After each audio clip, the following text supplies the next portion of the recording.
Oh, no. Oh, yeah. I finished these fights. Give me a hell yeah. Top Rope Nation. Learn to love it. It's the best thing going today.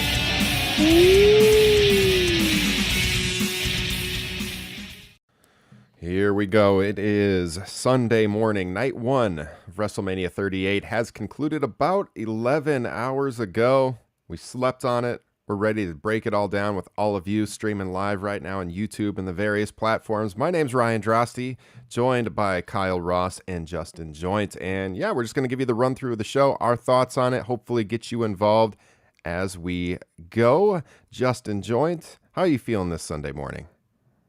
Feeling pretty damn good after kind of tying one on last night. Yes, if you were in our Facebook group, we had a lively discussion, over 400 comments during our WrestleMania thread. If you're not, join us tonight. You're probably listening this Sunday morning or Sunday afternoon. So link in the podcast description. Get in that Facebook group. We'll have another live thread going tonight. It was growing, that's for sure, Justin, as you poured down the scotch and your comments got a little more loose as you went. It's what she said. Yes. It was incredible the way you grew last night. Kyle, how you doing? Oh, we're doing okay over here. Got the kid on the iPad with an eye shot. I think that's legal as far as parenting goes. So we're ready to roll. Yeah. Hey, man, it works. We've all been there. We do these shows during the day or morning. It's always a little difficult with the kiddos, but it's also a lot better, I feel, than streaming until 1 o'clock in the morning afterwards, when there's also a lot of competition across the board. Everyone's doing their live shows. You know, we can think on it a little bit, come up with our grades that Kyle always hates doing, but I'm going to ask him anyways. I'll go to Justin first. A through F, WrestleMania 38, night one. What do you give it? Probably just give it my typical, delivered in a vacuum WWE pay-per-view grade of probably a B-. It'll be interesting to see how we feel about it 6 months from now. Yes. That's where my thoughts lie. Especially the Cody thing, which was Especially, a great moment, as it happened, but we'll see where we're at in 6 months. Hopefully we're in a good place because, as I always say on this program, I'd like WWE to be compelling television since we have to talk about it, Kyle. What did you think? What's your grade? Well, first of all, one of the reasons I love doing shows in the afternoon is I get to sit in this lovely office. Yes. The bright lights, not in the dungeon of the basement. So production-wise, we get it full stepped screen. up There we go. There we go. Really check it out. I hope this isn't a John Morrison situation. I left like a line of Coke back there or something like that. Anyway, so I saw that the poll that we have going on Twitter was rather generous. It was.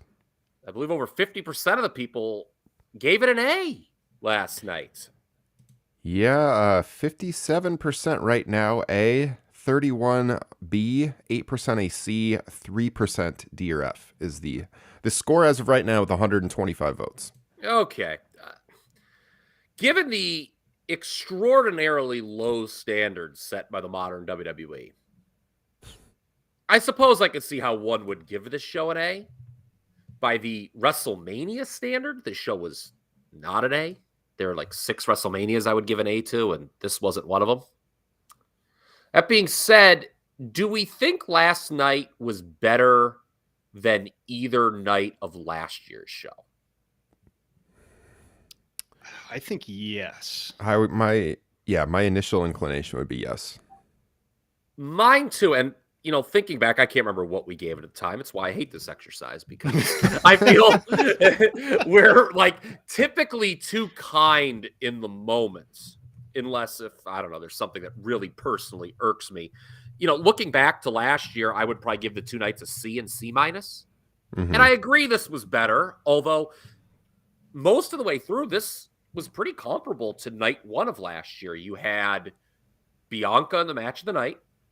Mm-hmm. You had The Miz in a celebrity tag where the celebrity worked in competent fashion. More on that later. Seth Rollins put somebody over. But you didn't, I think putting Cesaro over is not as noteworthy as putting Cody over.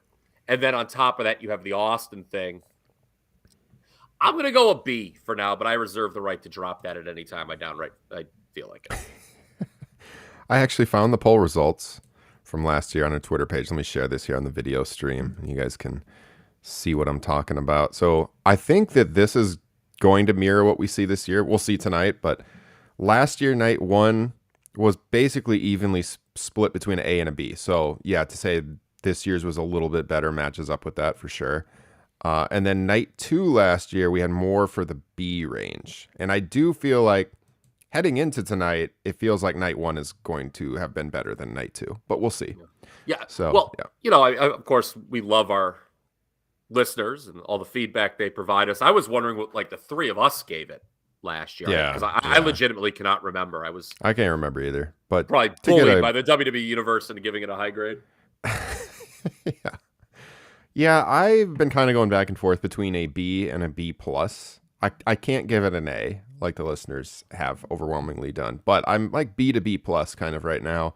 It's interesting because I went through at the end and basically I was trying to give it every single match what I would give the star rating on it. And we can talk about that as we go through the card, but it's not a show that had like a lot of 4-star matches, but it had big moments, you know, with the whole Austin thing, obviously, and we can lead off with that, I think. The Cody thing. Huge moment. That was a pretty good match. I wouldn't say it was the best match of the night for me personally, but, it was a good match. I felt like there was one standout match that is one I would maybe rewatch.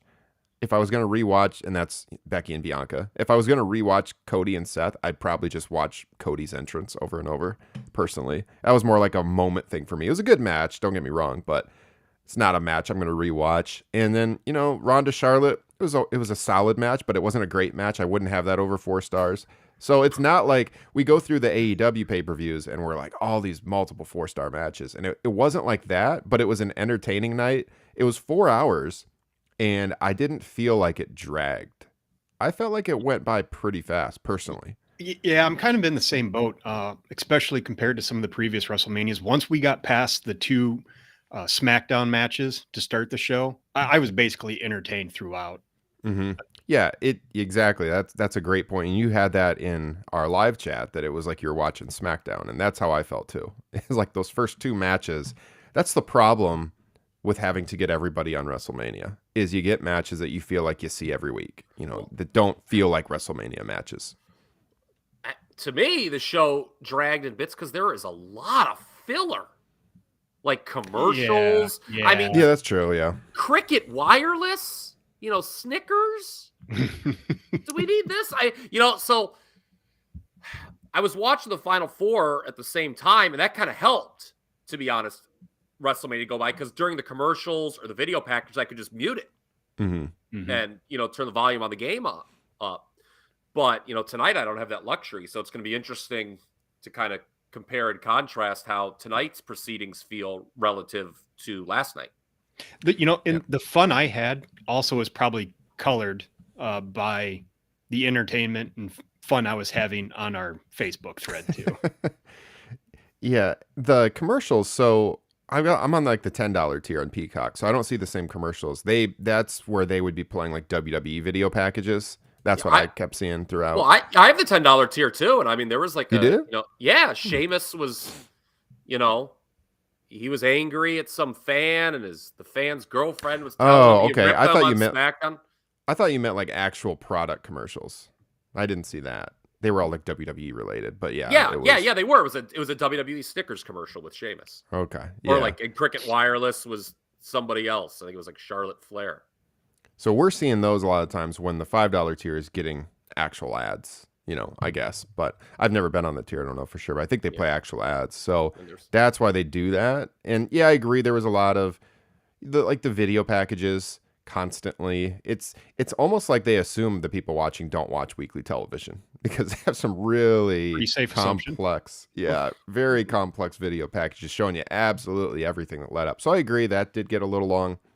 But, the 7 matches, it was well-paced otherwise. And I didn't feel super burned out like I would have after, say, WrestleMania 35, with that long night. Or 34 being there. Yeah, and the flip side the positive, especially if you put up against like an AEW pay-per-view where it's just, 4 hours of straight wrestling. Mm-hmm. This, they give you time to breathe. I mean, that's like the one positive of the video packages. If you want to kind of just disconnect, start watching the game while the video, you can do that. Yep. So let's start off right away with Austin. It was in the main event segment, but that and Cody is going to be what everybody is talking about. And, with the KO show segment, it kind of went exactly how we laid it out here on our preview show. Right, Kyle? And I think you laid that out, right? Yeah, we're like, they'll be sitting there and Austin will use the term match because that's what the people wanted to hear. And he said that. And I think I even threw out, give me a referee. He said that. And yeah, and then we were off. Came out with the Austin 316 shirt, the jorts, both knee braces, walked out on the ramp, at the beginning, went back and forth. Awesome moment. Of course, the stadium was super loud being in Dallas in his home state. Then he goes to the back and he comes out on the ATV. Honestly, like you could tell the way he was walking on the ramp, his knees aren't the greatest. So I was kind of wondering, boy, that's a long entrance ramp. And then, he goes backstage, gets the ATV. According to Fightful Select had a report on this, and they said that there were 2 vehicles parked next to Austin's ATV backstage that weren't used and were covered up. So I don't know what those were, but he took the ATV out. Picture, Yeah. Took the ATV out, got the big pop, as Kyle said. You get the segment and then eventually the match. Now, did you guys think that it should have been Austin challenging Owens to the match and not vice versa? Yeah. Wouldn't that have been the babyface move, Justin? Yeah, that was weird. I didn't understand that at all. Yeah, so we get the challenge. He accepts, and they went a lot longer than I expected. I don't know about you guys. I mean, they went almost 14 minutes. They brawl through the crowd, calling back to WrestleMania 13. Austin takes a suplex on the concrete, which was shocking to see him do that. I gasped. Yeah. Now, later in the match, there was a suplex to KO on the stage. That would hurt less than the concrete. It's like, dang, they should have gave that spot to Austin. But yeah, and then they fight back to the ring and they get the chair shot deal where KO goes for the chair shot. Austin dodges it, bounces off the top rope, hits himself, KO with the chair. Stunner, 1, 2, 3. After the match, the beer celebration. Byron Saxton gets called in. You can see it coming from a million miles away. Takes a chug of beer, gets the stunner. Austin's brother gets in the ring with him briefly. I only knew that was his brother from seeing the A&E doc a couple years ago. He was on that. I think they mentioned it on commentary. I had forgotten. Yeah. So that was a cool moment. I mean, the fans ate it up. I loved it, growing up as an Austin fan. You watch this. Here's a guy who hasn't wrestled in 19 years. There's college students that weren't even born the last time he wrestled. I mean, just amazing to think about. I was talking to a friend of mine on Messenger last night who's a little bit younger, and he doesn't have any. He's a teacher with me, and he doesn't have really any memories of Austin wrestling. He's been teaching for several years. So to tell you how long it's been since Austin wrestled, according to that Fightful Select report too, they said that the pitch for Austin to wrestle was made in January. So KO re-signed in December. We went through that on the preview show. I think December 15th, if I went off the top of my head, was when that news broke. So, we kind of wondered if part of him re-signing was them dangling that carrot. Here you go. You want to work Steve Austin at WrestleMania? I mean, who could blame him for re-signing? You get the big money. You get to work with Steve Austin. I don't know that was part of the pitch. Maybe they told him that they were going to try the following month. He did re-sign before the pitch was made, according to Fightful. But what a moment for Kevin Owens. Just awesome stuff. Yeah. So anything I didn't cover, you guys want to chime in on the main event?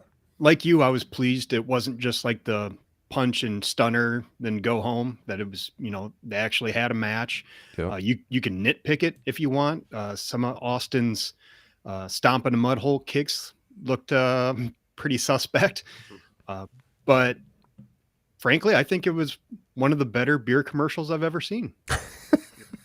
Yes. He was drinking throughout, not just at the end. So, and it was not the IPA they kept bringing up. It was the new lager. So that's probably for the best. I think drinking that much IPA it might slow you down by the end, which is interesting because I don't know if you guys thought the same. As the match was progressing, I thought Austin's work was getting better. Yeah. I don't know if it was maybe a touch of the nerves because he's like, okay, wow, I'm wrestling now. But Justin pointed out the stomps didn't look great. Now the camera cutting during this whole thing made nothing look great initially. I mean, there were people having epileptic seizures. I went off on that on Twitter too. Yeah, it was bad. Those punches just cut every single time a punch or a kick came in. I was watching on a projector, so it's a pretty big image. I literally was getting dizzy watching. It was so bad. I don't know who is telling them that is good television production, but it's awful. I thought the first couple minutes they really were over the top with it, and it was like borderline unwatchable for the first couple minutes. Did they not trust Austin's punches to look good? I don't know what. I mean, they do it for everything, so I don't think it's anything Austin specific. I noted that, Austin, of course, getting the massive pop, was not dressed to wrestle, was wearing jorts. I said on Facebook, this is a comment about WrestleMania 38 for the record.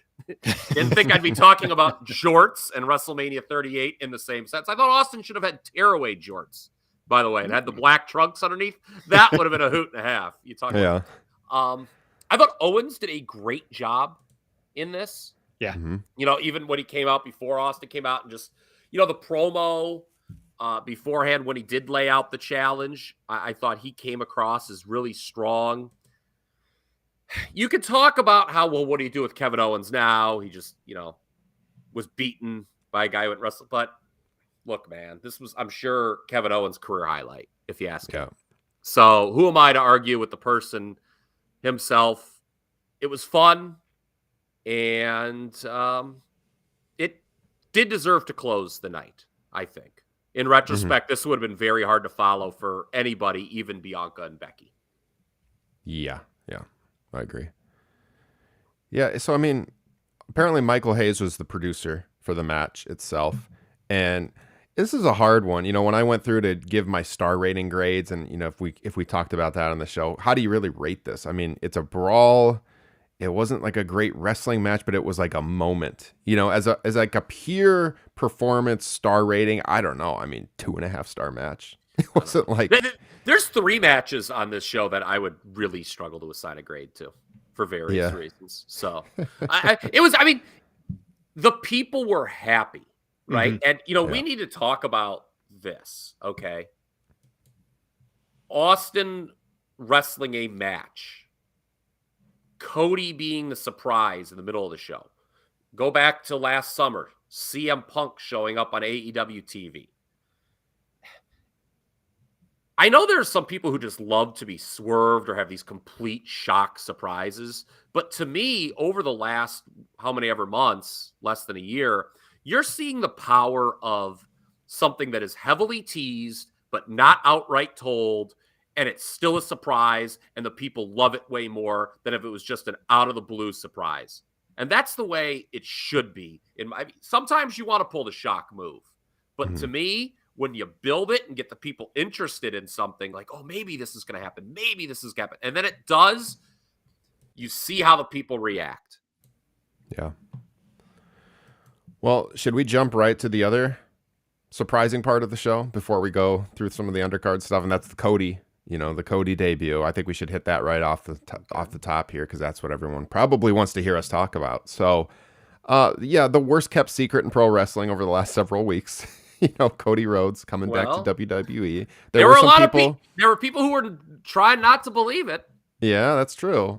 We pretty much held to our guns on this show, though, and over on the Patreon shows that that this was the plan and this was happening, and it was good that they had the production like AEW, the same outfit, the same theme song. If they would have done some new WWE theme or like his old theme, that would have been terrible. So I'm glad that they recognized that they needed that song. And the crowd popped huge for it. Now, obviously they were going to, that's an easy one for sure. The return is going to get a huge pop. And what I was saying on Twitter and our Facebook group is, where's Cody 6 months from now?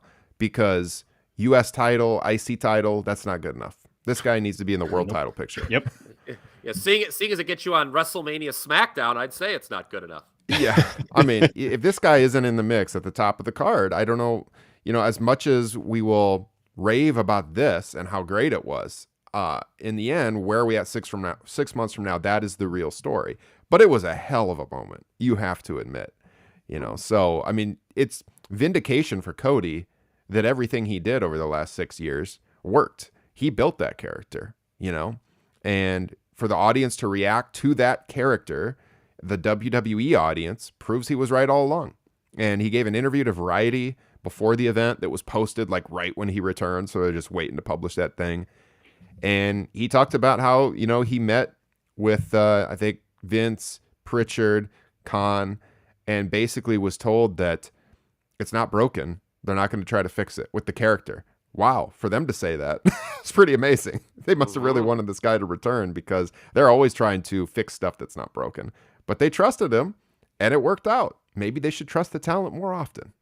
What did you guys think of Cody's return? Justin Joint, go to you. Yeah, I think it's going to be interesting what this signals to other people who would possibly jump to WWE. If this is just a Cody specific instance where they're like, here's all the money, come be you here. Or if it says to anybody else, is like, hey, whatever worked for you in another promotion, come bring that here. We won't screw it up. It's proof that having a true wrestling alternative makes wrestling better when you can have wrestlers, jumping back and forth. I am most curious to know if that was the first time Vince had ever heard Cody's song. Oh, he said wrestling at the beginning of it. We got to cut that out. But right when you heard that wrestling has more than one royal family thing, it was like, holy shit, here we go. So that was cool. Yeah, was it the first time he saw his tattoo? Neck tattoo. Was that, Justin, did you post that in the Facebook group where it was like changed to a WWE logo? I saw that somewhere last. Wasn't me. I saw that. I saw that too. Yeah. The devil inside me that just wants chaos kind of wish Seth would have just pinned him with the pedigree. Oh my God. Would have been amazing. Can you imagine? The match dragged at the beginning really bad. It looked like Cody getting back into sports entertainment style wrestling rather than the more indie style that AEW uses. I liked the second half of it, although I don't know why they did a third match in a trilogy match right off the jump. Yeah. I didn't really like, Cody's finisher already getting kicked out of and him having to use it 3 times, to get the win. But it was entertaining and it was a good showing for Cody. Agree. Okay. Uh-oh. No, there's a lot to unpack here. You guys have made a lot of good points and there's a lot of just random things I wanted to say, and let's just try to hit it all. The video recap, if we could take a step back here for this, just makes Seth seem so completely irredeemable. And we talked about this on the pre-show, not in the, I just want to see his heel get his comeuppance. It's like, my God, can this man please be removed from television? I mean, he's just bad. I mean, Justin, you shared that tweet. I think it was just with Ryan and I privately that the author of that Triple H Roman piece said that he's been following Seth's whole career and how this is the worst he's ever felt about Seth. Anyway, Cody gets the monster reaction. I mean, he had to be feeling great. That was the reaction he always wanted from the AEW audience and couldn't get. Yeah. He came out, was a superstar babyface. Seth appeared to be wearing women's pajamas. He did say, come on. That's how we do it in Iowa here, buddy. I guess. He did say, come on, Vin Man, which I liked because that was always a Shawn Michaels favorite for me when Shawn would refer to Vince as Vin Man. Mm-hmm. Cody was the hand-picked opponent by Vince, but there was no Vince here. We should talk about. So I don't, I guess, Vince is just kind of still the invisible matchmaker in this regard, or maybe not so invisible. But so no aligning of Vince and Cody in storyline, I guess. Announcers really putting over the 6-year absence from WWE.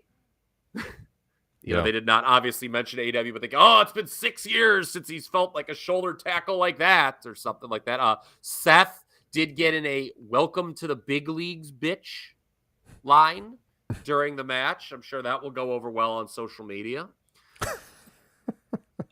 Never scared to kiss any ass, Seth Rollins. Yeah. I joked on the Facebook page, and here it is in my notes.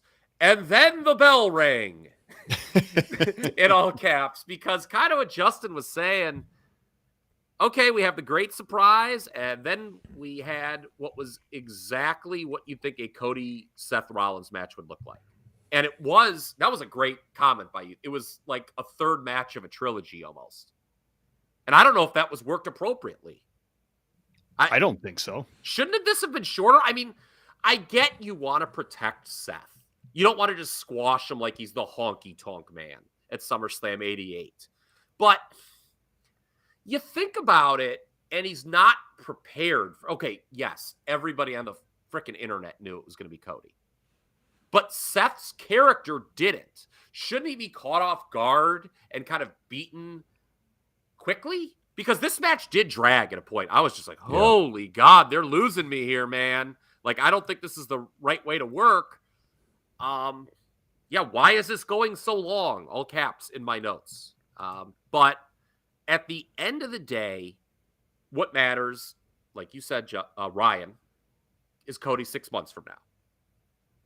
Because if he's a big star and in the main event mix, a champion of one of the brands, this will look more favorably. If he's just, 1 in a million, we'll look back, this was nice for a day. So it's a total TBD grade. Cody is lucky in the sense that he is coming out of night one of clearly the two most over male singles on the roster. The only other person you can make a case for is Drew McIntyre. And I would say coming out of the show, Cody's hotter than Drew because Drew's been to the mountaintop. We'll talk about Drew a little bit later on. Cody's got to feel great. And the most important thing was, long match too long or not, he came out looking like a big star. As far as the behind-the-scenes machinations, I said on the extra show where Liam and I covered Elimination Chamber, I said, bet the farm Cody's on the WrestleMania card. And I got a little nervous when I saw some reports, but I had been told the day that Sean Ross Sapp and Wade Keller reported all the news that he was on the WrestleMania card. So these reports that, and I'd never been given any impression that he was off of it. So these reports, he hasn't signed. He might be backing out. I don't know where that came from. Yeah. It just felt like someone was feeding bunk. Maybe out of Cody's camp to try to, create a little bit more air of mystery. Yeah. I did find it interesting that Meltzer made it a point to say Seth Rollins looked great in the match. Putting 1 and 1 together here? I don't know. Was Meltzer lied to? I don't know. I thought that was interesting. Yeah. Yeah, it was, like I said, it was a good match. I didn't think it was a great match. I was kind of struggling going back, and it was probably 3 3/4 to 4 stars. So like somewhere in there.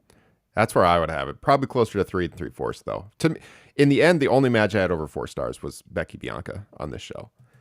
Cody did have the crowd eaten out of his hand by the end of the very end when he was doing the dusty punches and the bionic elbow and finally putting Seth away. The crowd was really into that.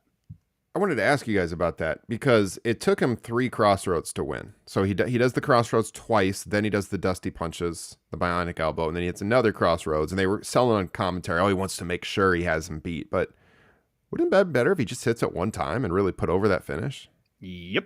The fact he's got to do it 3 times. Yeah. Like Justin said, I this was not worked in the sense of a guy has just made a surprise debut. It was worked as if these guys have wrestled multiple times before. Yep. So exactly. I should know Chad. I know Chad will listen to this at some point. He was very, very upset that they did not do the bridge spot properly. So there you go, Chad. He loves grading people on the old Flair Steamboat bridge spot. So Cody was pissed about that. Right? He couldn't get up, and then like a moment later, he was staying over the corner and he yelled out something. He was a little pissed, but yeah, that didn't work out. Jamie Noble produced this match, so direct your hate mail there if you mad about the layout of the match. But yeah, overall, I mean, it was a good match. It's more about Cody's appearance, the entrance, him getting the victory, and where we go from here. So, well, and where we go from here, I talked about, as far as male singles go, he's clearly one of the top 2 coming out of the show, probably the hottest. You look at night 2, who's going to come out of that smelling like roses? I mean, you got like the Lashley Omos winner,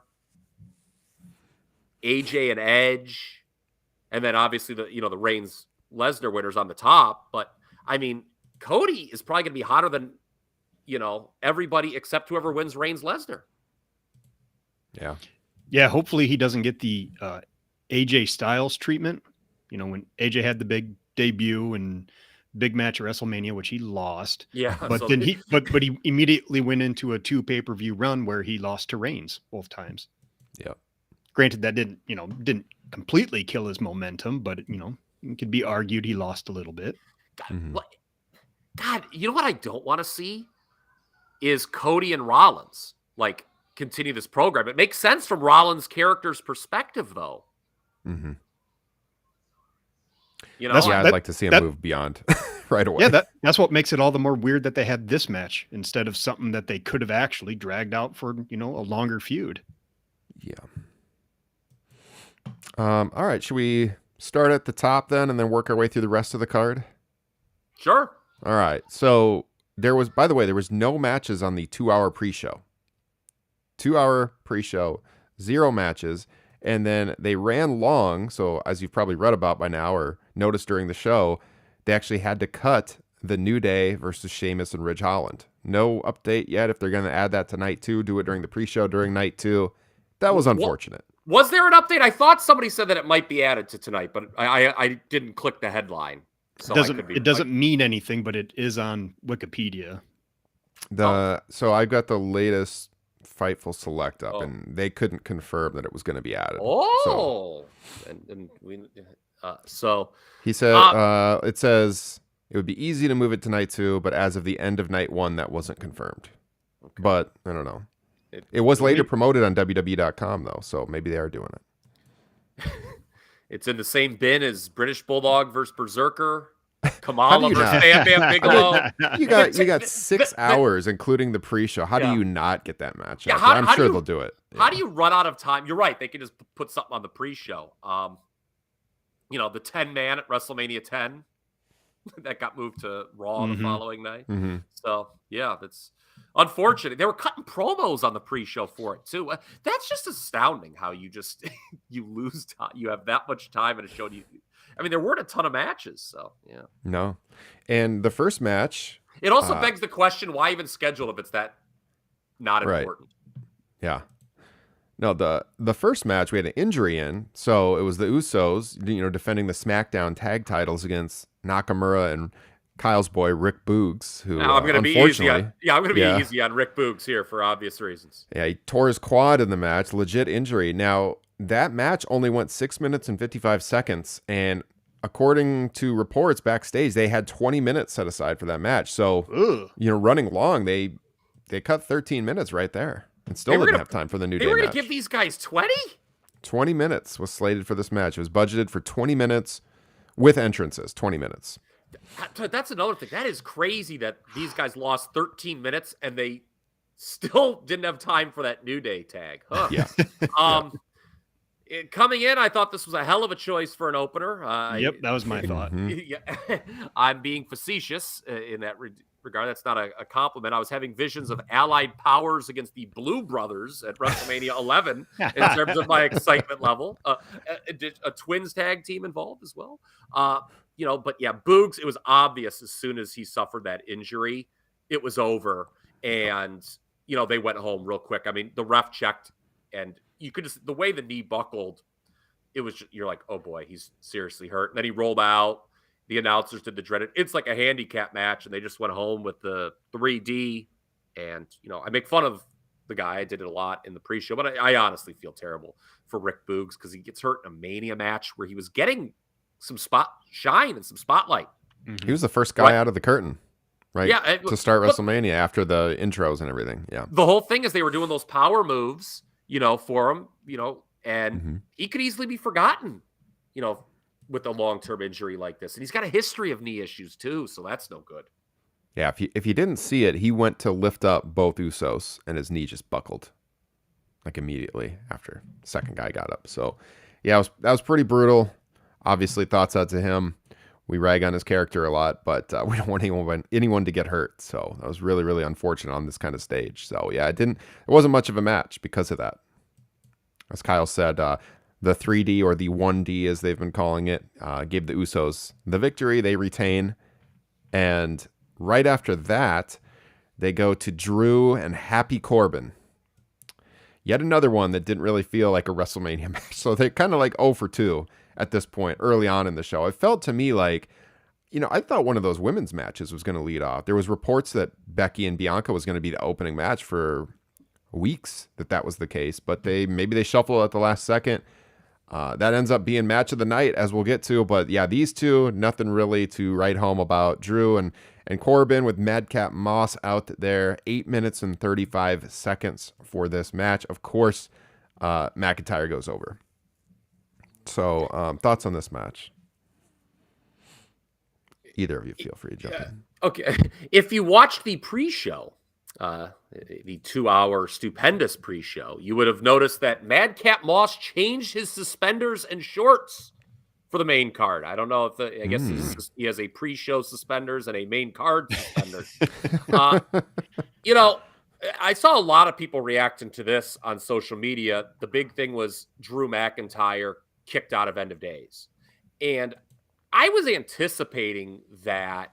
It killed me I didn't bring it up on the pre-show, but they had built that up on social media. Oh, no one has ever kicked out of the End of Days. And I want to talk about this because the End of Days is no Jake Roberts DDT, man. Okay. If the three of us would have been sitting together watching WrestleMania 6 on the couch, and one of you would have said, Kyle, no one has ever kicked out of Jake Roberts DDT. I'd be like, well, no shit, pal. Obviously. Yeah. Mm-hmm. And if before that tweet was sent out or whatever, or that little nugget of information on social media, like 6 months ago, if you'd have said, hey, Kyle, no one has ever kicked out of Baron Corbin's End of Days, pardon me, Happy Corbin's End of Days, I'd be like, really? Mm-hmm. Okay, that seems like a kind of a weird thing. And even Michael Cole's like, I believe that was the first time anyone's kicked out of that move. Because I think they're like so afraid that someone has and someone's going to look it up and find that they're wrong. So I didn't think that was like this really unbelievable thing. It was logical to do it. I don't know what you do with Happy Corbin now that his protected finisher is no longer protected. Yeah. Pat McAfee was very annoying already by the second match. Oh, God. Quote, how does this Scottish man do it? Pat McAfee's commentary reminds me of when I'm like really stoned and I start a thought and then I just like forget mid-thought what the hell I was saying. That's what his commentary is. And he just starts like breathing heavily. It's I don't understand why people like Pat McAfee. I was watching like a lot of people have that FTR Briscoes match. Okay, that occurred on ROH. And Ian Riccaboni and Caprice Coleman, I'm listening to them commentate, and one of the many thoughts I had during that match was, God, these guys are so superior to Michael Cole and Pat McAfee. Like like if you think Michael Cole and Pat McAfee are better than Ian Riccaboni and Caprice Coleman, I think you're an idiot. There's just no other way to say it. My biggest problem with him is that he takes over. I don't want an announcer to take over like that. Justin will talk on the podcast about his ability to kind of like suppress the announcing sometimes when he's watching wrestling. But like, it seems like McAfee is like going above and beyond to take over the narratives during matches. Like, I think it was it when Nakamura came out or when Rick Boogs was playing, he like jumps over the announce table and he's just going nuts, and they kept cutting back and forth like to the announcer and then the performers. Like, I don't want the announcer to be the focal point. And he tries to make himself, the way he screams and yells, the focal point all the time. I hate it. I think he's really bad on commentary. Yeah. And again, with the comparison to Caprice Coleman, the job he did, like Coleman, he was very much like the fired up kind of fan voice. Like he was like really fired up to be watching it. And he did, but it was not over the top annoying Yeah. the way McAfee is, and it's the right way to do it. I thought the match was very average. Drew looked good, but like I did say on the pre-show, I just think he's being built back up to get fed to Lesnar, who I'm assuming, has WrestleMania 36 still circled in his notebook and wants that job back. And then afterwards, we got to talk about this. Drew aimed his sword at Madcap Moss, was having visions of the Berserker and the Undertaker. Yes. But he just ended up slicing the ropes, which seemed very impractical to do at WrestleMania. Like, why? Yeah. Like, I'm always a guy who thinks the shortest line between point A and point B, shortest distance between point A and point B, it's a straight line. Why make things harder on yourself? Why? I mean, I don't have hundreds of people working for me, I guess, that could just put up the ropes, but why would you do that? Like, is anyone going to remember that? Probably one kid out there who thought it was pretty cool. Unless you slow it down and then you can see the sword almost bends to a 90-degree angle. I saw that tweet. Yeah. 15 years from now, there's some like 20-year-old kid doing a podcast, and he's like, you know what I remember? The prime days of WrestleMania. Remember when Drew McIntyre sliced the top 2 ropes? Man, that was awesome. That's the WrestleMania I remember. Kyle be old and senile by this point. And rolling his eyes. Hopefully dead by that point. No, 20 years from now? Come on. Yeah, no, it was that was bizarre. There were some highlights in the match. Like McIntyre hit his swanton over the top to the outside. They didn't really catch him very well. He took a hell of a bump there. Well, does anyone catch anyone well in the WWE? No. Yeah, so then late Corbin dodged the Claymore, hit the end of days. McIntyre kicked out, like we said. And then he hits the Claymore shortly after that and wins. So yeah, not much of a match. Obviously, Drew had to win. I mean, I had this at 2 stars. Personally. That seems fair. Yeah. It was a very average match. This was produced by Abyss, by the way, if you're curious. And right after this, we go to the celebrity involvement with Logan Paul and The Miz taking on the Mysterios. Match produced by Shane Helms and Adam Pearce. All right, so this one I saw bits and pieces of live. I need to go back this afternoon and rewatch this because this is when my kids were going to bed. And I know, Kyle, you wanted to talk about this more as, conceptually, the celebrity involvement and how that plays into WrestleMania. So I will give you the floor, sir. Okay, cool. Speaking of kids, there we go right there. Is the door closed? Is that you don't have to hear me now? Are you good? All right, thumbs up. She's like, Dad, shut up. You Is are that the so forbidden loud. door? Yeah, I think it might have been the forbidden door. There we go. All right, let's get back to the athletes, shall we? The video package for this match, before I get into the celebrity talk and how celebrities are portrayed in WWE in the modern era, this video package reiterated what we already knew. Dominic Mysterio is only getting a paycheck because of his dad. That was, I don't think heels are supposed to be that correct, but I could be wrong. I like when the heels are supposed to believe what they're saying, but we're not supposed to sit there and be like, yeah, you know what? Dominic Mysterio is shitty. It wouldn't be in the WWE if it wasn't for his dad. Yeah, it's a good point, Miz. Thanks for reminding us. Yes. Yeah, don't think that's what you should do. Dom desperately pandering to the crowd with his gear, a Los Gringos Locos tribute. I shared with you guys my next screw it. I said Eddie and Art Barr are rolling over. Never mind. That was in the notes. Match begins. Logan Paul, who we will be getting into, I believe he flinched on Ray's kick. Did you guys pick that up? I missed that. I didn't see that. No. Okay. I was with Ryan. I was putting my kid to bed. Okay. That makes sense because you guys are an hour behind me, and I luckily bedtime coincided with the start of the show. But anyway, all right. Logan Paul, I noted, is wrestling like he's just another wrestler. Doesn't seem like it's a special deal or he's a celebrity, and I think that's dumb. I'm going to say it, and there are people who are going to disagree with me, and they love how, oh, man, they must really respect this business because they learned this business, and they look competent, they look good in the ring. I don't care if I sound like Jim Cornette on this one. I'll give the celebs credit, but it makes the normal wrestlers look less talented and special if some novice can just come in on their first try and do a 50-50 match with the established superstars. Mm-hmm.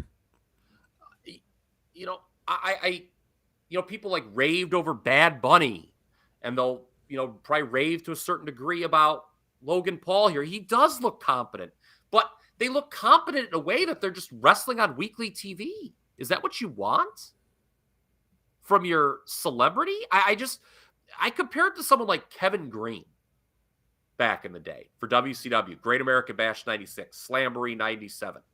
He wrestled a lot smarter in his role, okay? He's in there with like Ric Flair and Arn Anderson the first time. So he's in the deep water. What does he do? Football tackles. Why, Justin, would Kevin Green do football tackles in a match? I think he was an American football player. Exactly. So it's what he knows. He didn't start doing all the moves you would expect a normal wrestler to do. Yeah. And, man, I read these Nick Khan remarks yesterday morning to this regard that really just burned my ass. Did you guys see these? I don't think I think they were not made yesterday, but made weeks ago, because I sent it to Liam and he's like, yeah, I think I saw this a couple weeks ago. He was lamenting how, in the old days, Logan Paul would be a pro wrestler, but now, it's just easier to be a social media star. And, that's what, and to Nick Khan, what is attractive is just finding these random stars and teaching them the WWE way to wrestle.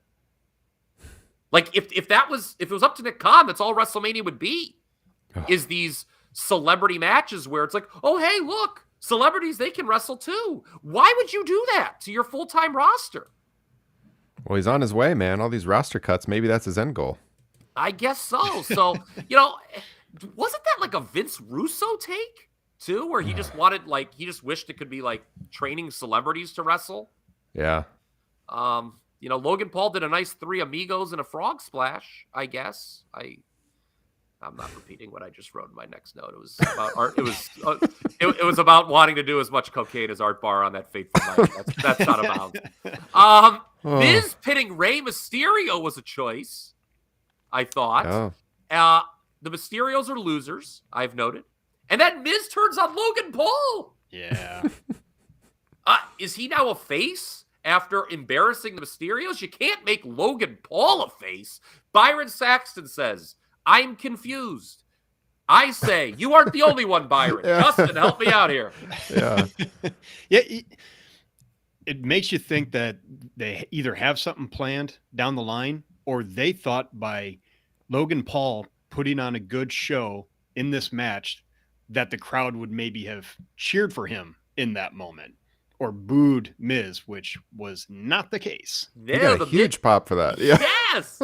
And we saw it before. The Miz stinks as a baby face. Yeah. Mm-hmm.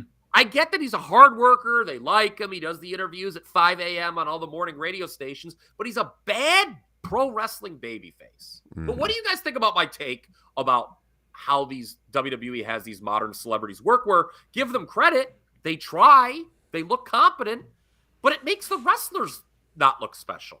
Yeah, I agree with you. I think you make a smart point there. This one isn't as bad as the Bad Bunny one, just because he's a musician, whereas at least Logan Paul has some athletic stuff in his background.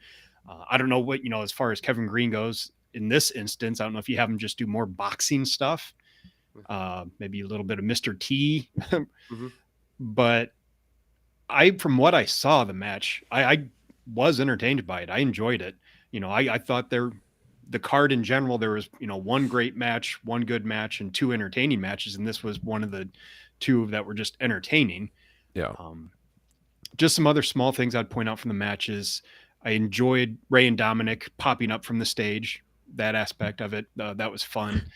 I liked Johnny Lawrence looking like, Paul Logan looking like Johnny Lawrence from The Karate Kid. Would you have liked if Dominic, when he popped up, if he just kept going up? There he goes. See There he you later, goes. Dominic. He's out. They show that outside shot of the stadium, and there goes Dominic through the roof. Like, Yes. Actually, but speaking of that, and it's something I think we've mentioned before, as far as like his aerial attacks, he has no float to his jumping around. Like, that dude looks like he weighs 300 pounds just dropping straight to the floor. That's a great point. Yeah. I was just going to say, along with Seth pinning Cody with the pedigree, would have been enjoyable. I thought Logan winning with the frog splash after, doing the Eddie impression would have been hilarious. Yeah, here's the point. It's something that I was just thinking about. We're talking about Dominic. WWE does a great job at getting these novices ready the first time. Think back to Dominic's first match. That was his best match against Seth. Yep.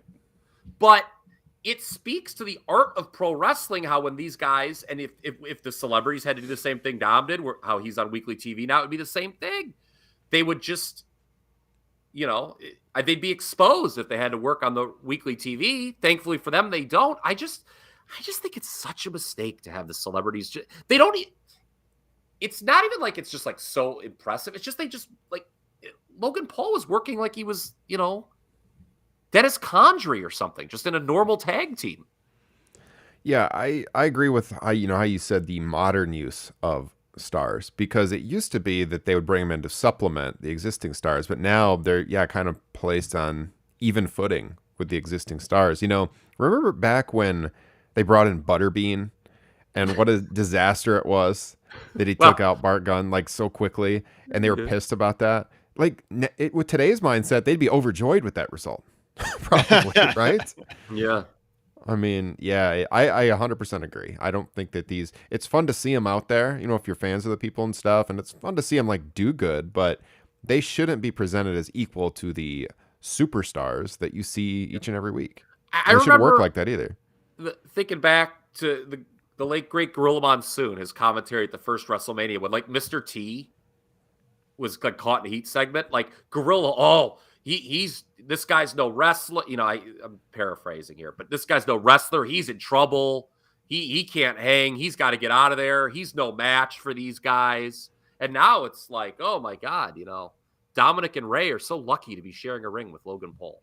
Yeah, no kidding. Okay. Yeah. So I'll go back and watch some of this because I was in and out, like I said. But I mean, it was entertaining. But I agree with your point about the use of celebrities for sure. Anything else before we move on? I just wanted to hit, because we're going in a not the normal show order. We do have to talk about the lies of 77,899 people being at AT&T Stadium yesterday. Mm-hmm. What did WrestleTix have as a final number? I didn't even see. I didn't look. I'll see look if right they now. have it. Okay. Yeah, you've got a speedier internet connection, I bet. Let's see. Final count night 1. Tickets distributed 65,719. Announced attendance 77,899. Yeah, I mean there was visible empty seats, and you noticed them up top for sure. But there was quite a few empties on the floor. I noticed right away. Now I don't think all of those people were out getting snacks at the same time, especially in those expensive floor seats. I mean those seats were incredibly expensive. I am not surprised at all that they didn't sell all of them. No, but I figured they were going to say something over 75. So they always come up with. I'd love to know how they come up with these numbers. Like, wouldn't you love to be in that meeting? Like, all right, Vince, what number are we going to say this year? 899, of course. Yeah, and I mean, how? Like, God, I would love to know. That's probably how it went this year. Well, I mean, here's the thing too. We talk about one night WrestleMania versus 2 night WrestleMania. And obviously we've said it on the show many times. We prefer a 1 night tight card. Don't see it going back to that anytime soon. The screenshots I'm seeing, or actually not screenshots, pictures that some people in the crowd took that WrestleTix had on their report. The side of the hard cam. So the side that you didn't really see during the event, there's quite a few empty seats on that side. So yeah, it's one of those things where, all right, they didn't have 100,000 people or whatever they had at Mania 32 back in 2016, but if they get 65,000 2 nights, there's 130,000. Exactly. So they don't care that it doesn't sell out if together it's a bigger attendance in one night, which it is. So. Don't forget when Vince McMahon called that 102,000 a quote entertainment number, and how they counted like ticket takers and stuff like that. That was a hoot and a half. And by the way, speaking of entertainment attendance numbers, WrestleMania 3, check the Patreon page. We just did that. We talked about the controversial attendance numbers of WrestleMania 3, including some new information that was out there. So if you're a patron, check it out. If you're not a patron, best way to support the pod, link in the podcast description. just had to get that out there because we had a good discussion on the WrestleMania 3 attendance and all the controversy about that over the years. But yeah, it looks like 65,000 is what they distributed for actual tickets, but they announced just under 78. Yes. So, women's You match. got to round up.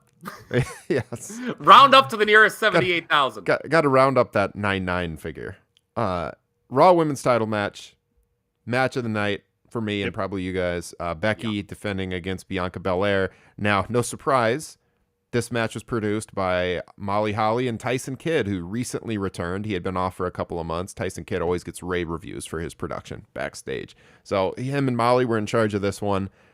They start off right away with the big entrances. Becky comes out. She's got the fancy SUV. She's got the big outfit. She comes down. Very Sasha Banks from WrestleMania 32. And also, Yeah. don't forget her Then Now Forever lead-in before that. That was good. Yep. Yeah, I had the fancy video package. That was cool. And then, Until not to be outdone.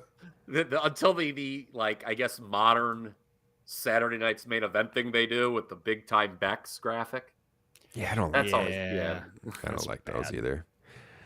So not to be outdone, Bianca Belair has the Texas Southern University marching band come out and start playing her entrance theme before the actual theme kicks in, which was cool. So yeah, I mean, it feels like a big deal as they get going. And for me, this was the match I was really looking forward to, and it delivered. And they played off of the SummerSlam finish from last summer right away.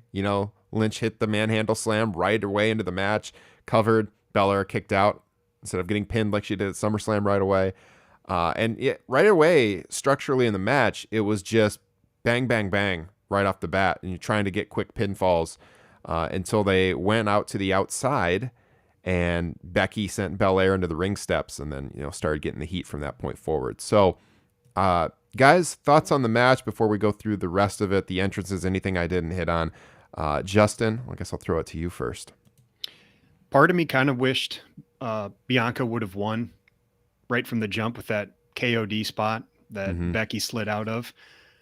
That would have played off nicely from the SummerSlam loss, and then you could have continued, had basically this match at another time. But I'm totally fine with the match we got. It was fantastic. Loved Bianca's middle rope 450 splash, is always really impressive. But I liked it. Something we talk about a lot on this show is when a match feels like a fight. And that's what this match felt like to me. It was erratic and sloppy, but in a good way. And it was physical. They got, they're really physical with each other. And I love the finish with, Becky going for that rock bottom and Bianca flipping off the middle rope and hitting the KOD. Mm-hmm. Which is such a great finish. Is that the best finish in the company right now? The KOD? It's up there. Ooh, yeah, I'd say so.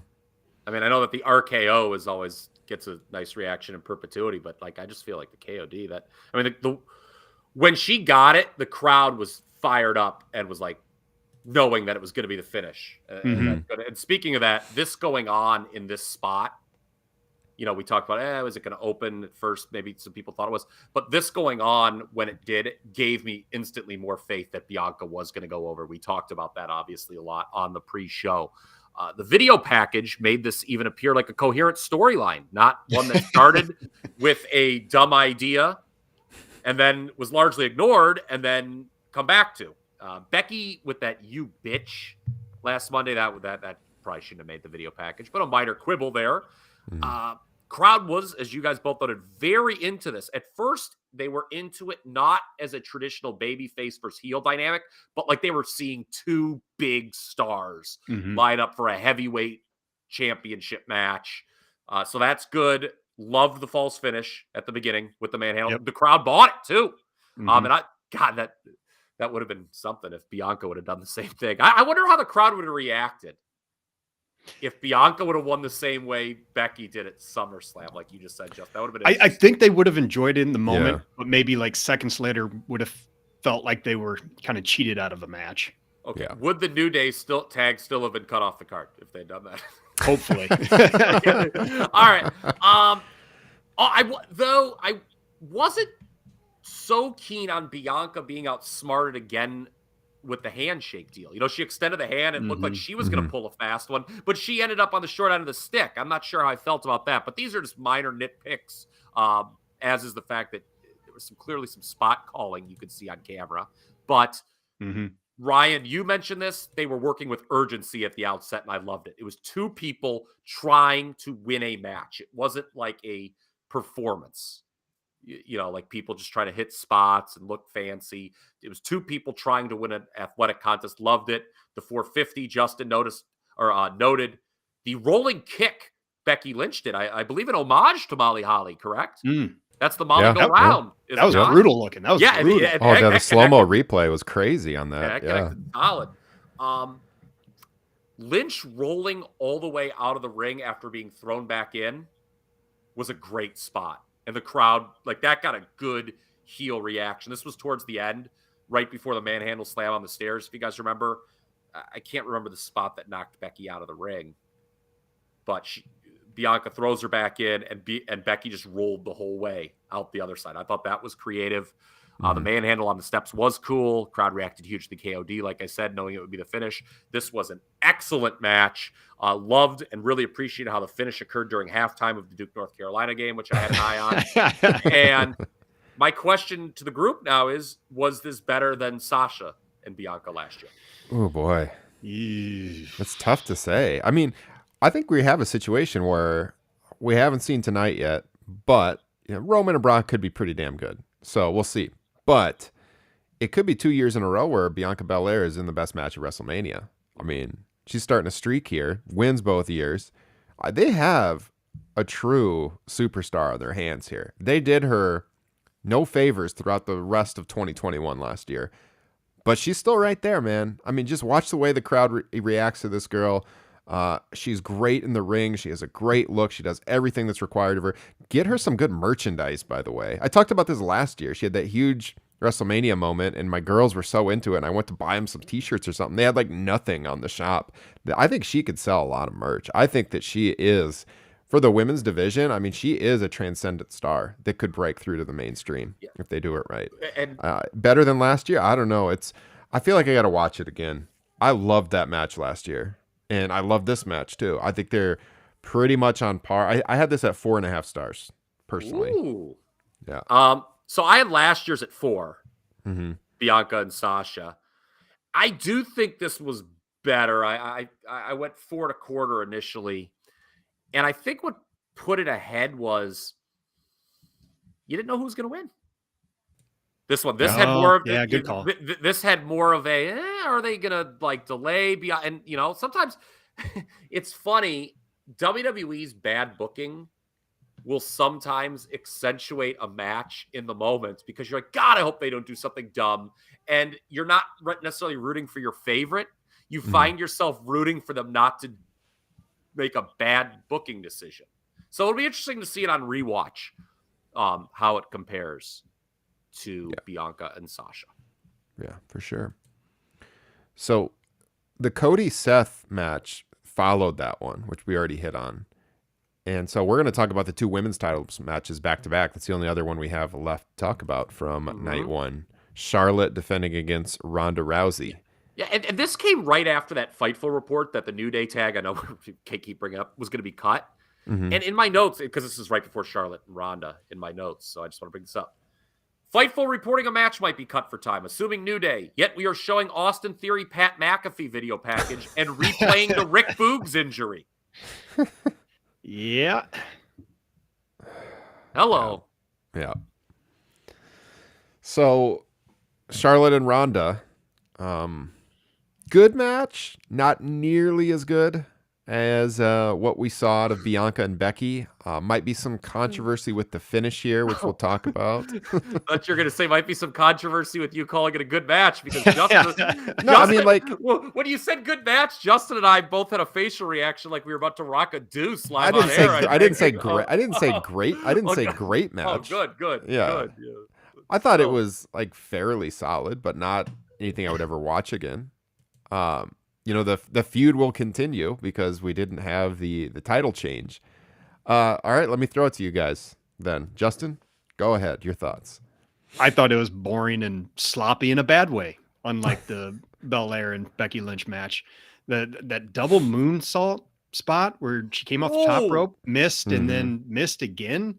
Like, I don't know where the miscommunication was on that one, or who screwed that up, but woof, that was bad. And then Ronda Rousey's quote unquote modified tornado DDT. I don't know what was going on there either. I'll tell you, that's always my favorite when something is a modified. By the way, I hope that people had the video up, because when Justin referenced that double moonsault spot, I just started like making it like someone ripped a nasty fart right next to me, because that reeked, bro. That reeked, that spot. Charlotte Flair and her moonsaults. She is not the Great Muta of 1989. I know that. Yeah, I mean it was definitely sloppy. I mean, I was into it at different points though. It wasn't as smooth as the previous match in the way it was laid out either. I think I said this on the preview show that if this was going to be in the main event or near the main event, I thought it was risky because Ronda has been gone for years and hasn't worked like a real high profile singles match yet. And so I think they had their work cut out from them right for the start. It was the main event in that it was the last match before the KO show, which was an unannounced main event. So, I think putting this in this spot was definitely risky. And Go ahead, that's Kyle. that's Justin. my big question about the finish of this match is I can't imagine a world where that was the planned finish when this was going to be considered for the main event. And I'm just wondering if once it got moved from that main event spot is when they switched, how or who was going to win. Because that was the other thing I hated about this was Charlotte going over in the manner she did. Yes. Yeah, I figured when Ronda was on Ellen and she talked about how she was pushing back on the reports about the KO show being the main event, and she basically said that, no, I'm in the main event. And I figured that was semantics when she said that it would be the last match proper before the actual main event, which was unannounced. Kyle. Okay, so I was not into this at all. Part of that was, as my notes have reminded me, not really paying attention. Hell of a finish here in Duke, North Carolina. I'm sorry, Ryan and Justin. I'm just not paying attention.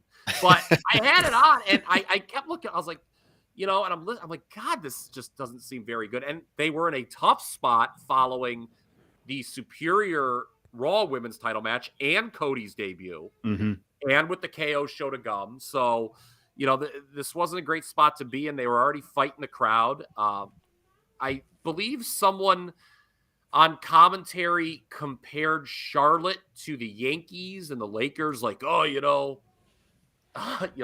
lot of people hate the Lakers. The great Tate machines on Twitter responded in quotes. He had a lot of people hate the Lakers. Yeah, and they fucking stink. that a lot of people hate the Lakers was about Charlotte, and I thought that was a great quote from Tate Machine. So I was at this point just stealing tweets because I was like, this match is boring. I assume Ronda's going to go over. I don't have a lot to say. The wonderful Saguna Kaida blog, Eric, who did that over there, had a great point. It's weird that Ronda wrestles. This was his exact quote. It's weird that Ronda wrestles like more of a rookie in 2022 than she did in 2018. We could talk about the time off, but she had never wrestled before when she first came in. Again, what did I say earlier? They do that great job making your first match look like $1 million. I mean, that was one of the great debuts in the history of this business at WrestleMania 34, that mixed tag. Does she not care as much anymore? Did that play a factor in the finish? Because Ronda, man, does she not seem special, and she seems downright disinterested in this run since she's come back. I mean, this has not wowed me at all. Why is this after the game ended? I wrote, why is this match going so long? I did not think it was good. I would not call this a good professional wrestling match. I didn't think anything in it was like, it was laid out odd. And there was sloppiness to it. I didn't think anything was like outright bad. It wasn't, like I said, it wasn't a great match by any means. It was like a decent match, I thought. Remember what we said on the pre-show. Is this really a bigger match to the people that will be in the building than Bianca Becky? I think we got it. I think we got an answer that was a hard no to that. Well, it's talking about the celebrity involvement and everything. This company was overjoyed to get Ronda Rousey, and when she first came in, it was a huge deal. But they have someone, as I just put over Bianca so much. They have someone on their roster who they have created, who is a bigger deal than Ronda Rousey. Clearly, Bianca outshines Ronda in every way possible. And the people in the building, I think, see Becky Lynch as a bigger star than Ronda Rousey. Yeah, absolutely. And Charlotte too. Charlotte. Yeah, I mean, Yeah. you could argue that of the 4 women that were involved in the 2 title matches, it's the 2 that were in the Raw match that are seen by people in the building as the bigger stars. Yes, I know more people in this country, more people worldwide know who Ronda Rousey is. But to those people who aren't watching Peacock, by the way, probably see, well, this is someone, she flamed out of UFC and now she's just doing WWE for a paycheck. Yeah. Is that the way that these people who you think are going to hypothetically watch but don't feel? And we can't bury the lead. Charlotte Flair won. So Charlotte must pose. All that was missing was Ronda getting on the mic afterwards and saying, nobody's better than Charlotte. Yeah. So I didn't really have a problem with Charlotte winning. I know you guys did. I didn't, because they want to drag this out a little longer. And Ronda had, like the visual victories, like they had the ref bump, Charlotte tapped out, so the end game here is that Ronda feels like she won, she legitimately won, but she was screwed out of the victory. I actually didn't have a problem with Charlotte winning here. It surprised me. I had, we talked about Wrestle Rumble and our entries there. I picked Ronda to win, but I wasn't super put off by her not winning here. It's not that Ronda didn't win so much, it's that Charlotte fucking won. Charlotte must pose. Dude, I cannot imagine a living, breathing human being other than Ric Flair or Mark Madden being like excited about Charlotte Flair going over in a match anymore. Jesus. Dude, I mean, come on, man. Like, this is like, it's like, I mean, dude, has there been, other than Brock, no one is more protected in this company throughout their run. I mean, Roman is now, but there was a time when he wasn't. I mean, Justin made the joke, and it was a great fucking joke, Justin, for the record, about that. All that was missing was Charlotte's better than Ronda. It's just like, that's crazy that they beat Ronda. Is the mystique gone, or was it just not there anymore? And they're just like, fuck it. And what about these reports that Ronda walked out of SmackDown Friday? I want that to be true. Because I like drama. I don't care. A harmonious locker room doesn't put any money in my pocket. Well, I want people walking out. I want Brett and Shawn ripping each other's hair out in a fight. I want Shawn Michaels to allege affairs. Okay, in a live interview when he's pilled up and wrong. That was You root fun. for chaos. You root for chaos. Fun. Right? It makes it better as a viewer. I don't want everyone to say, I respect this person.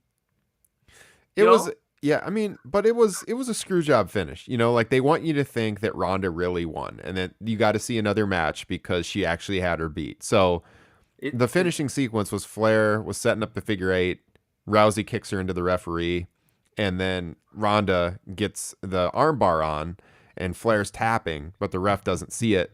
So then Ronda goes over. This I did have a problem with. Ronda goes over. She's trying to get the referee woken up. And then Flair hits a big boot to pick up the win. I thought that was a cheap way to win. A big boot. I don't know. But yeah, I was fine with it because she visually won the match. And they're obviously doing a rematch. So again, this is another thing, like Cody. 6 months from now. Yeah. Where's Ronda Rousey at? Mm-hmm. Because God, I mean, the thing is though, this finish indicates that Ronda will still chase as a babyface. What do we say in the pre-show? She stinks as a babyface. Yeah. I mean, are people going to want to see? Are people like, ooh, that Ronda, she got screwed. Oh, I just can't wait to see her get revenge on that no good Charlotte Flair. Or are they going to be like, wow, Ronda Rousey's a loser now, and I don't really want to see her win the title? I don't know that they. Go ahead, Justin. So I was just going to say, and as you pointed out earlier, how she is very visibly disinterested, disengaged, and that bleeds through the TV, in my opinion. And that makes me disinterested in her current run. When she first arrived, she like legitimately appeared to be excited to be there. And you don't really see that anymore, even though she's been gone for a long time, but I don't know that they really look at Ronda. I know she's presented as a babyface, but when they have those people that they just see as these big time stars and she's a real world star, I don't know that they really care that much about heel face dynamic. They just think she's a star and that's that. I don't like she's that. She's a face because she's wrestling Charlotte, but yeah. But when I say I don't like that, I'm saying I don't like the mentality. I obviously like you a lot. And by the way, I think we've done a pretty decent job here going through this show in 75 minutes. So now I'm just going to bring up a bunch of random shit that irritates me during the week. You have the floor. Go ahead. We've reached that portion of the program, ladies and gentlemen. Did you guys see this wrestling business? What a place it's become in WWE. PW Insider is reporting that Bobby Lashley is on the babyface side of the roster on Raw. Remember when people would just turn on TV and it was understood, oh, okay, this is a babyface, this is a heel. Like the character would have to undergo some sort of change. Now we hear from a website, this person is internally listed on the babyface side of the depth chart. Remember when Roman turned? Like he came back at that SummerSlam and it didn't feel at all like a heel turn, but then all the co-opted media was like, hey guys, Roman's a heel now. And we're like, what? And then he just was a heel. Like in WWE, no one turns. And what you just said, Ryan, about how they probably view Rousey, and I don't disagree with that. It just sparked this in my mind that like they just don't do babyface turns and heel turns really anymore. It's just like people just start wrestling people on the other side of the depth chart, and they wrestle the exact same. Like Bobby Lashley, do we think he's going to be slapping hands and kissing babies before he wrestles Omos tomorrow night or tonight? Probably not. He's going to wrestle the same way, but because he's wrestling a heel, he's a baby face now. I think that stinks. Yeah. And I agree. I agree. I like them. I'm a more traditional wrestling fan, so I agree.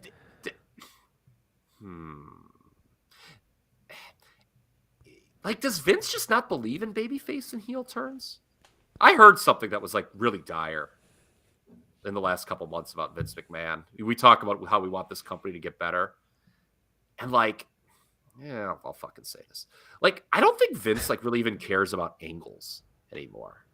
Like, I don't think like a wrestling angle excites him anymore from what I understand, which is very interesting when you're running a wrestling promotion. Which for years was built on angle. Like, did you guys? I'm sure you guys saw this. Like, they announced that deal with Fanatics. Yeah. Like, that's the kind of stuff that makes Vince McMahon like really excited. Not like some writer coming up with an idea like, oh, dude, this is like I came up with this awesome new feud and I storyboarded it. We're gonna get the SummerSlam. Like that's Vince cares way more about the Fanatic. Like they don't really do angles in WWE anymore or turns. It's kind of sad. Yeah, the gift and the curse is we used to praise their video production team. I think he just relies on that now. He's like, well, they'll take care of it. Mm-hmm. Yeah, look, what the joke I made that the Bianca Becky video package, if you watch it in isolation, is very good and makes you think they have this great coherent storyline that's been ongoing for 9 months or whatever. But it was something that was kind of dropped for half of that, and they just picked it back up for WrestleMania season. You're right. Vince McMahon? That Fanatics deal, by the way, that's pretty crazy because their shop that they've ran, for years has always been kind of they've handled that in house, and they didn't Shane and Stephanie, like that's kind of how they started working with the shop. Those were like the first responsibilities they were given. Well, and even before that, they were in the old catalogs.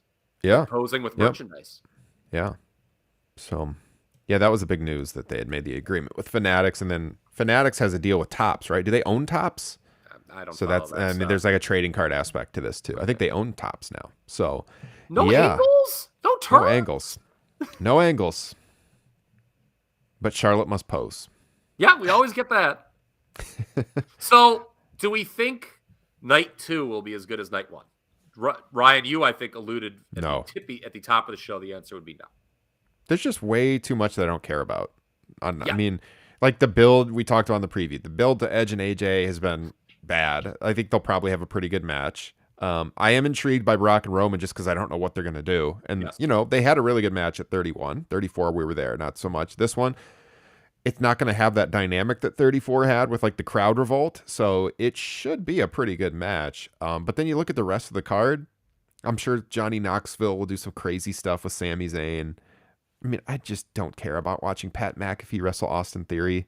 The triple threat tag, probably be pretty entertaining. But Omos is bad. I mean, like, I just don't see as many high points. I'm kind of shocked that they did both women's title matches on the same night. Yeah. You know, in retrospect, it's easy to say now, but even going in, I felt night one was throwing more at you.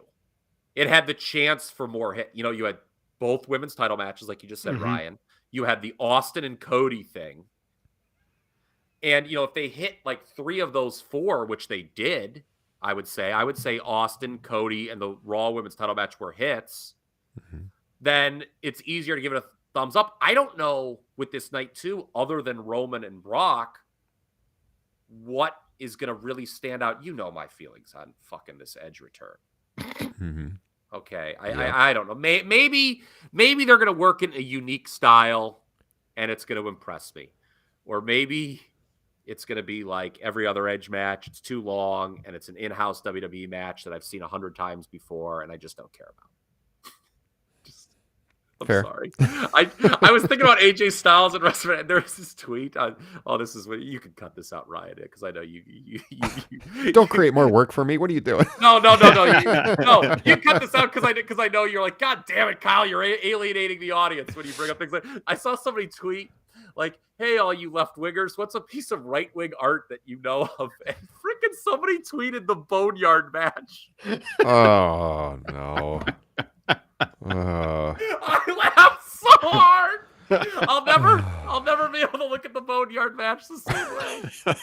That is pretty funny. A piece of right wing art.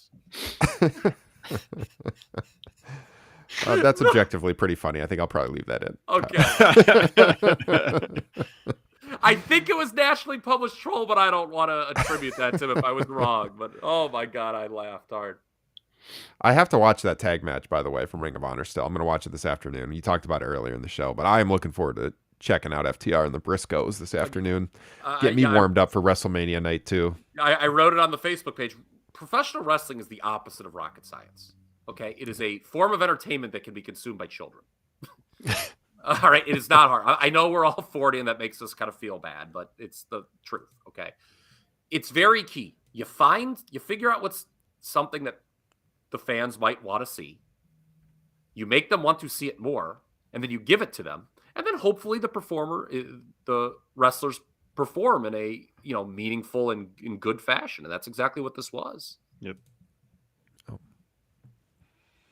All right. Well, I don't have any more thoughts on night one, unless you guys do. We are going to be live again tomorrow morning with our night 2 review. So if you're listening to this on demand and you want to join us live tomorrow and get involved in the chat, it'll be 10 a.m. Central, 11 Eastern. We will be streaming, again, same time, on Monday morning, looking at night 2. Do you guys have anything else that you want to hit on? I'm good. Did I leave out anything? I think we're pretty good here. Just scrolled through the notes, trying to see if there was anything else. Any thoughts on Gable debuting? Gable Steveson? I still think he might do something tonight. I throw it out on the preview show that he could like interfere and help Johnny Knoxville win or something. I don't know. Mm-hmm. That's another guy who we'll see. How he does. I mean, that's going to be a big part of their 2022. They're throwing him right in the deep end. Yeah. Real quick, I want to mention, because I don't promote this that much on the show when we have sales and stuff. I put this in the Facebook group, but we do have a sale going on in our Spreadshirt store right now. So if you're watching the video stream, you can see it there. We got 20% off WrestleMania sale until the end of the day on Monday. So sold a few pieces this week with this sale. If you want to check it out, you can find the link to the store on topropenation.com. You can just go to the merch section. The long sleeve with the Top Rope Nation podcast logo that I'm wearing right now on the stream, you can find on the store and get 20% off right now. It's one of my favorite shirts that I wear it on the streams all the time. I've got the black one and the gray one. Those are $23.99 regular price, but you get 20% off on that. So it's pretty cheap price for a long sleeve shirt. We got hoodies. Justin wears his hoodie a lot on the show. All the t-shirts, of course, Kyle, you can find him wearing those once in a while. Just go to the shop and there's a black banner at the top. Click redeem and then you'll get the discount in your cart. But some pretty good deals if you want to support the pod over on our Spreadshirt store. There's tons of designs. So check that out as well. That's very good. And there was one note on my notes that I did not read. It was the very first line, as a matter of fact. Oh, wow. And that was, America the Beautiful. Country music is bad. Not familiar with that guy who came out to sing, but then again, I'm kind of out of the loop these days on what's hot in country music. So. Why was he presented as Georgia's own in New Orleans? Did they get we commented on that too. Yeah, patron of the show Ryan Huffman was at my house, and I immediately was like, Georgia's own. We're in Texas. Who cares? Georgia's own. Yeah. That was very odd. Very odd. All country music singers look alike. The South is just one big state, according to WWE. Yeah, that was odd. All right, boys and girls, WrestleMania 38, Night 1. That was the show. As I said, we'll be back tomorrow with Night 2. Enjoy Night 2. Get in our Facebook group. Join up. Join us for the live chat tonight as we watch the show together. Justin, hope you got some good scotch ready to go again, because that was entertaining. All right. So for Justin Joint and Kyle Ross, I am Ryan Drosty. We'll catch you tomorrow. Enjoy